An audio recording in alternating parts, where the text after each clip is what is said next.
नमस्कार साथियों, मैं जय मालाकार मालाकार क्लासेस में आप लोगों का स्वागत करता हूं। चलिए आप लोगों के लिए आपके पर्यावरण अध्ययन से संबंधित एक प्रैक्टिस सेट लेकर आए हुए हैं। जो डेली हम लोगों को प्रैक्टिस सेट लेकर आते हैं, उसी सिलसिले में हम आज पर्यावरण का प्रैक्टिस सेट 5 लेकर आप लोगों के सामने आए हैं, जिसमें सीरियल नंबर 121 से 150 तक के 30 क्वेश्चन रहेंगे, जो आपके लिए आपके एग्जाम के पॉइंट ऑफ व्यू से बहुत ही इंपॉर्टेंट होने वाले हैं। एक बार जरूर कीजिएगा एग्जाम से पहले इन क्वेश्चन को। आइए देखते हैं पहला क्वेश्चन। चिपको आंदोलन किस राज्य से संबंधित है? जो चिपको आंदोलन चलाया जा रहा था, छत्तीसगढ़, झारखंड, बिहार या फिर उत्तराखंड, कहाँ से संबंधित था? तो इसका आंसर जो है वो है ऑप्शन 4 है, उत्तराखंड से संबंधित था। ऑप्शन 4 बिल्कुल सही आंसर है। इससे रिलेटेड लोगों का नाम आप कमेंट बॉक्स में कमेंट कर देते हैं। मैं एक नाम बता दे रहा हूँ, सुंदरलाल बहुगुणा का नाम इससे जुड़ता है चिपको आंदोलन से। तो और बहुत सारे नाम हैं इससे, तो और एक दो नाम आप कमेंट करके बता सकते हैं। आगे देखते हैं क्वेश्चन नंबर 122। यदि कोई व्यक्ति केवल दूध, अंडा और रोटी पर गुजारा करे तो उसे कौन सा रोग हो सकता है? देखो, कोई व्यक्ति जो है केवल दूध पीता हो, अंडा खाता हो और रोटी खाता हो, है ना, तो उसको कौन सा रोग हो सकता है? रतौंधी, रिकेटस, बेरी या फिर स्कर्वी? तो इसका जो सही आंसर हो जाएगा वो ऑप्शन 4 है, स्कर्वी हो सकता है। ठीक है, उसको स्कर्वी नामक रोग हो सकता है। स्कर्वी कौन से विटामिन की कमी से होती है, ये कमेंट करके आप बताइएगा। आप लोगों के लिए बहुत सारे क्वेश्चन छोड़ते जाऊंगा अब मैं, ताकि आप लोग ये क्वेश्चन पहले करा चुका हूँ, आप लोगों का रिवाइज होते चला जाएगा। आगे देखते हैं 123 नंबर। फुट एवं माउथ रोग निम्नांकित में से किसमें पाया जाता है? फुट और माउथ, फुट मतलब पैर और माउथ मतलब मुंह वाला रोग किसमें पाया जाता है? मवेशी व भेड़ में, मवेशी व सुअर में, भेड़ व बकरियों में, ये सभी में? तो इसका जो आंसर हो जाएगा वो हो जाएगा ऑप्शन 2, मवेशी और सुअर में पाया जाता है। ऑप्शन 2 बिल्कुल सही आंसर हो जाएगा, फुट और माउथ। ठीक है, मवेशियों में मुंह से संबंधित और पैर से संबंधित, उसी प्रकार सुअर में भी मुंह से संबंधित और पैर से संबंधित बीमारियां पाई जाती है। आगे देखते हैं 124 नंबर के प्रश्न।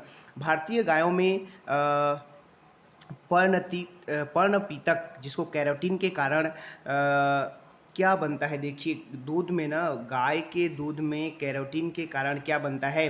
बिल्कुल सफ़ेद रंग, पीला रंग, गहरा पीला रंग या फिर कोई परिवर्तन नहीं होता है। तो देखिए, दूध में कैरोटीन उपस्थित होता है तो क्या होता है? तो ये हो जाता है, पीलापन आ जाता है। कैरोटीन दूध को पीलापन देता है। क्या देता है? पीलापन, है ना, तो पीला रंग हो जाएगा। गहरा नहीं होगा, हल्का पीला हो जाता है। ठीक है, तो 124 का आंसर जो हो जाएगा वो 2 हो जाएगा। आप याद रखिएगा, कैरोटीन दूध में किस लिए किसको प्रोवाइड करता है? तो पीलापन को। ठीक है, आगे देखते हैं 125 में। किस विटामिन की कमी से घाव में रक्त का बहना नहीं रुकता है ना? कमी से, है ना, एक विटामिन की कमी, मैं इसको भी बता चुका हूँ, लेकिन vitamin B, vitamin B, vitamin C, vitamin K, तो इसका जो सही आंसर हो जाएगा वो हो जाएगा विटामिन के। ठीक है, रक्त का थक्का जमना किससे संबंधित है बोलेगा भी तो विटामिन के, या फिर रक्त का रुकता नहीं है तो क्या है? विटामिन के। ये सारे क्वेश्चन बहुत सारे क्वेश्चन रिपीट हो भी चुके हैं और बहुत सारे क्वेश्चन उससे को रिलेटेड है ना। तो आप लोगों के लिए ये अच्छा होगा कि आप लोग तैयारी कितना की हैं वो भी पता चल सकता है। ठीक है, चूहों के द्वारा फैलाने वाला रोग, देखिए ये क्वेश्चन भी लगभग मैं करा चुका हूँ। चूहों के द्वारा चेचक, मलेरिया, प्लेग या फिर तपेदिक? उसमें ऑप्शन अलग था कि प्लेग किसके, निम्न में से किनके द्वारा फैलाया जाता है, ऐसे भी पूछा जा सकता है ना। तो चूहे का जो है वो है ऑप्शन 3 हो जाएगा, प्लेग। देखिए, हाँ, ऐसी ऑप्शन 3 इसका सही आंसर हो जाएगा। तो जैसे चूहों द्वारा फैलाने वाली बीमारी क्या है? प्लेग है। तो उसमें इससे पहले जो हम प्रैक्टिस सेट किए थे उसमें लिखाया था कि प्लेग निम्न में से किनके द्वारा फैलाया जाता है। उसमें ऑप्शन दे दिया था बिल्ली, कुत्ता, चूहा और एक कोई भी ऑप्शन दे दिया था, है ना। तो इसमें क्या लगाना है? चूहा। उल्टा पुल्टा जो भी पूछ सकता है। तो ये आप लोगों की तैयारी उसी तरह से करके जाना है आप लोगों को। 27 नंबर क्वेश्चन, प्राथमिक समाज है। प्राथमिक समाज किसको कहा जाता है? शुरुआती उम्र में परिवार एवं मित्रों से सीखना, किशोरावस्था में समाज से सीखना, प्राथमिक स्तर पर समाज से सीखना या फिर शिक्षकों का अनुसरण करना? तो इसका जो सही आंसर हो जाएगा वो हो जाएगा ऑप्शन 1, प्राथमिक सामाजिकीकरण को पूछा है। तो शुरुआती उम्र में परिवार एवं मित्रों से सीखना ही प्राथमिक सामाजिकीकरण है। ठीक है, अब आते हैं प्रश्न 128 में। निम्नांकित में से कौन सी खरीफ की फसल नहीं है? देखिए, खरीफ की फसल है ना, रवि मतलब गर्मी के दिनों में जो लगाया जाता है, और खरीफ मतलब जो बरसात के दिनों पे लगाया जाता है, इतना याद रखिएगा। रवि मतलब सूर्य, तो सूर्य कब ज़्यादा चमकता है? तो गर्मी के दिनों में। ठीक है, तो यहाँ से याद रख सकते हैं, रवि मतलब गर्मी के दिनों में और खरीफ मतलब बरसात में जो लगाया जाता है। तो यहाँ पे आप लोगों को चुनना है चावल, गन्ना, गेहूँ और मक्का में जो खरीफ में नहीं लगाया जाता है। तो इसका जो सही आंसर हो जाएगा ऑप्शन 3, गेहूं जो है खरीफ में नहीं लगाया जाता है, रबी में लगाया जाता है, गर्मी के सीजन पे लगाया जाता है। लगभग इसको नवंबर दिसंबर पे बोया जाता है या फिर जनवरी फरवरी के आसपास भी बोया जाता है। आगे देखते हैं 129 नंबर, निम्नांकित में से कौन सा पदार्थ बायोगैस संयंत्र में प्रयोग नहीं होता है। देखिए बायोगैस संयंत्र में कौन सा गैस जो है पदार्थ जो है वो प्रयोग नहीं होता है। पशुमल, ये प्रश्न भी लगभग हो चुका है। खनिज तेल, जैव कचरा या फिर मानव मल। इसका जो सही आंसर है 129 का वो है ऑप्शन 4, मानव मल को उपयोग नहीं किया जाता है। बाकी पशुमल, खनिज तेल और जैव कचरा का उपयोग बायोगैस संयंत्र में उपयोग किया जाता है। ठीक है, आगे देखते हैं क्वेश्चन नंबर 130 पे, भारत का राष्ट्रीय पक्षी कौन सा है। देखिए भारत का राष्ट्रीय पक्षी क्या है उसको पूछा गया है। भारत का राष्ट्रीय पक्षी है, आप देखिए ऑप्शन इस तरह से हंस, मोर, कोयल या फिर मैना। तो इसका जो सही आंसर है वो है मोर हो जाएगा, भारत का राष्ट्रीय पक्षी। आप लोग कमेंट करके बताइएगा हमारे छत्तीसगढ़ का राजकीय पक्षी क्या है। ठीक है, हमारे छत्तीसगढ़ का राजकीय पक्षी क्या है, आप लोग कमेंट बॉक्स में कमेंट करके बताइएगा। ठीक है, आगे देखते हैं 131 नंबर प्रश्न पे आते हैं। खाद्य श्रृंखला में ऊर्जा का प्रवाह होता है, कैसे होता है। एक खाद्य श्रृंखला होगा, उसमें ऊर्जा का प्रवाह कैसा होगा, एक दिशीय, बहुदिशीय, चक्रीय या फिर उभय दिशीय होगा। तो इसका जो सही आंसर होता है खाद्य श्रृंखला में ऊर्जा का प्रवाह एक ही दिशा में होता है, जिस दिशा में जाएगा उसी दिशा में होते रहता है। ठीक है, और कितने परसेंट होता है, तो हर एक स्टेप में 10%। जैसे कि आप लोगों को पिछले बार पूछा था 20 जूल है ना, 20 जूल जो है प्राथमिक उपभोक्ता में कितने जाएगा, तो 20 जूल का 10% कर देंगे ऐसे 10/100 करके, है ना। तो ये कितना हो जाएगा, दो है ना, उसका 2% जाएगा। तो 2% का फिर करेंगे तो द्वितीय को उपभोक्ता में कितने जाएगा, तो दो का आप 10% कर देंगे, 2 का 10% करेंगे ऐसे करके। ठीक है, तो ये हो जाएगा 0.2 जाएगा। फिर लास्ट वाले के लिए पूछा तो लास्ट वाले के लिए क्या हो जाएगा, आप देखिए जो 0.2 का 10% क्या हो जाएगा, 10/100 कर देंगे ऐसा। तो ये आ गया था 0.02% है ना, तो ये इसका आंसर लेना था। ठीक है, इस तरह से आप लोगों को 10% ही उसको अगले कड़ी पे जो अगला इस स्तर होगा उस स्तर पर लेने के लिए 10% ही लिया जाता है। आगे देखते हैं क्वेश्चन नंबर 132 पे, परितंत्र में ऊर्जा का प्राथमिक स्रोत है। प्राथमिक स्रोत क्या है उसको बताना है। वनस्पति, सूर्य का प्रकाश, परमाणु ऊर्जा या फिर भोजन। लगभग ये प्रश्न भी मैं करा चुका हूँ, प्रश्न का स्वरूप वहाँ पे कुछ अलग था। तो प्राथमिक स्रोत कौन है, तो सूर्य का प्रकाश ही होता है। ठीक है, 132 का ऑप्शन 2 बिल्कुल सही हो जाएगा। आगे देखते हैं 133 पे, मानव के शरीर में मुख्य नाइट्रोजनीकरण अपशिष्ट कौन सा होता है। देखिए मुख्य नाइट्रोजनीकरण अपशिष्ट कौन सा होता है, यूरिया होता है, अमोनिया होता है, यूरिक अम्ल होता है, फिर अमोनियम नाइट्रेट होता है। तो इसका जो सही आंसर हो जाएगा वो होता है यूरिया होता है। ठीक है, ऑप्शन ए एक बिल्कुल सही आंसर हो जाएगा। आप लोग कमेंट करके बताइएगा ये यूरिया जो है कहाँ पे बनता है। ठीक है, शरीर के कौन से पार्ट पे बनता है।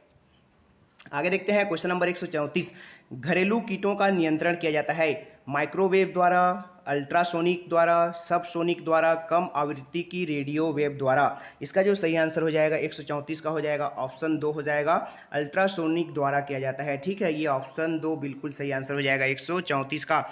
आगे देखते हैं 135, डीएनए संश्लेषण का प्रतिपादन किसने किया था। देखिए डीएनए संश्लेषण का इसमें से प्रतिपादन किसने किया था, ओचोवा, कार्नबर्ग, जॉनसन या फिर बैटसन। तो इसका जो सही आंसर है 135 का हो जाएगा ऑप्शन 2 हो जाएगा, कार्नबर्ग ने किया था। ऑप्शन 2 बिल्कुल सही आंसर हो जाएगा 135 का। आगे देखते हैं 136, बच्चे दुनिया के बारे में अपनी समझ का सृजन करते हैं। इस कथन का श्रेय खालिस्तान को जाता है, पेवलाव को, पियाजे को कोटलबर्ग को, या फिर ये कोहलबर्ग है या फिर स्किनर को। तो इसका 136 का जो सही आंसर है वो है ऑप्शन 2 पियाजे का है। ठीक है, किनका है, तो ये पियाजे का है। बच्चे दुनिया के बारे में अपनी समझ का सृजन करते हैं, यह कथन किसका है, तो पियाजे का है। इस तरह से कथन और कथन वाले भी बहुत सारे स्टेटमेंट वाले आप लोग याद कर लीजिएगा कौन से स्टेटमेंट को किन्होंने दिया था। 137 देखते हैं, सतत एवं व्यापक मूल्यांकन की एक तकनीक है सत्र मूल्यांकन, अर्धवार्षिक मूल्यांकन, निदानात्मक मूल्यांकन या फिर इकाई मूल्यांकन। तो 137 का जो सही आंसर है वो है मूल्यांकन का एक सतत एवं व्यापक मूल्यांकन की एक तकनीक है, वो है अर्धवार्षिक मूल्यांकन आ जाएगा इसमें से। ठीक है, 137 का हो जाएगा ऑप्शन 2 हो जाएगा। ठीक है, आगे देखते हैं, एक अच्छे परीक्षण की कौन सी विशेषता नहीं है। अच्छे परीक्षण की विशेषता नहीं है उसको बताना है। वैधता, विश्वसनीयता, वस्तुनिष्ठता या फिर उत्तीर्ण करना। तो 138 का जो है वो हो जाएगा वो नहीं है, मतलब उत्तीर्ण करना अच्छी विशेषता नहीं है। ठीक है, आगे देखते हैं, छात्रों में रटने की प्रवृत्ति रोकने हेतु कैसे प्रश्न पूछे जाने चाहिए। वस्तुनिष्ठ, लघु उत्तरीय, दीर्घ उत्तरीय या फिर निबंधात्मक। रटने की प्रवृत्ति को रोकना है, छात्रों में कैसी प्रवृत्ति रोकना है, तो रटने की प्रवृत्ति को रोकना है तो कैसे प्रश्न पूछना चाहिए उनको, वस्तुनिष्ठ टाइप के। तो ऑप्शन ए, ऑप्शनल वाले प्रश्न पूछना चाहिए। ठीक है, सही आंसर हो जाएगा एक वाला वस्तुनिष्ठ। पौधे के विभिन्न भागों के शिक्षण हेतु आवश्यक है। देखिए, पौधों के विभिन्न भागों के शिक्षण के लिए क्या आवश्यक है, पाठ्य पुस्तक, पौधों का अवलोकन, श्यामपट्ट या फिर पौधों का चित्र हो जाएगा।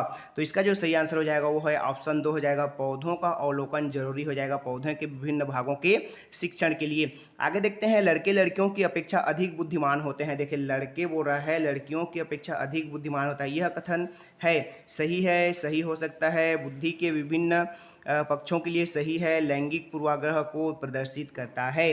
तो 141 का जो सही आंसर हो जाएगा वो हो जाएगा ऑप्शन डी हो जाएगा।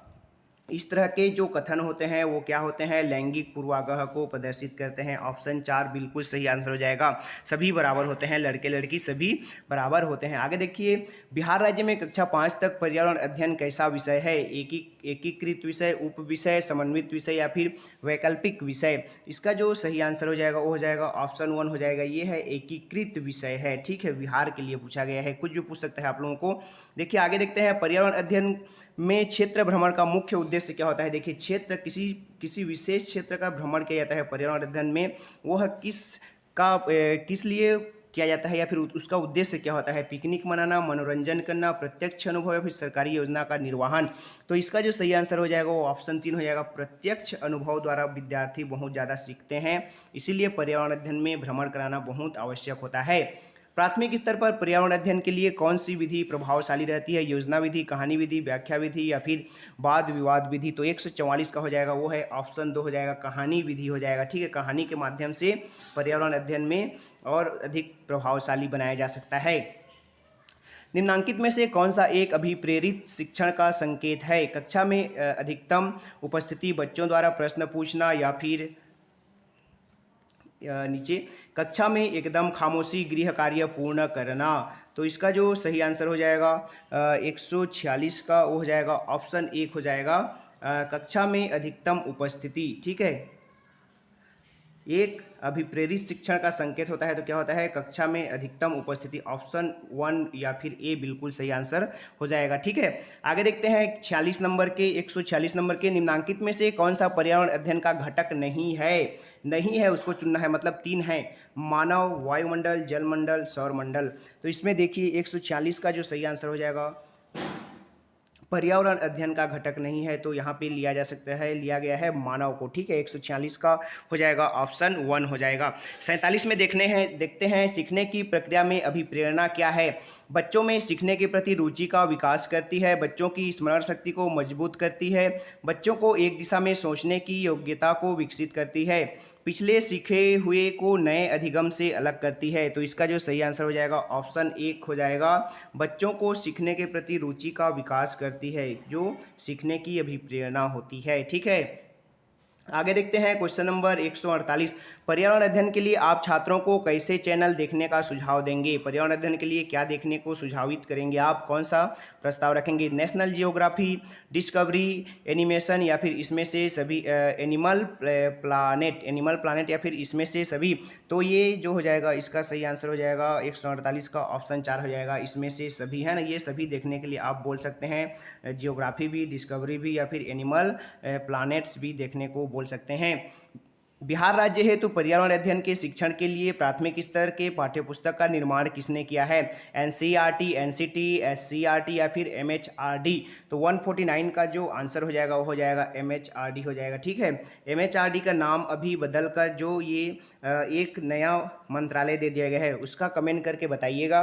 और छत्तीसगढ़ राज्य के लिए जो पाठ्यक्रम तैयार किया जाता है, किनके द्वारा तैयार किया जाता है, उसको भी आप कमेंट करके बताइएगा। ठीक है, आगे देखते हैं लास्ट आज का क्वेश्चन।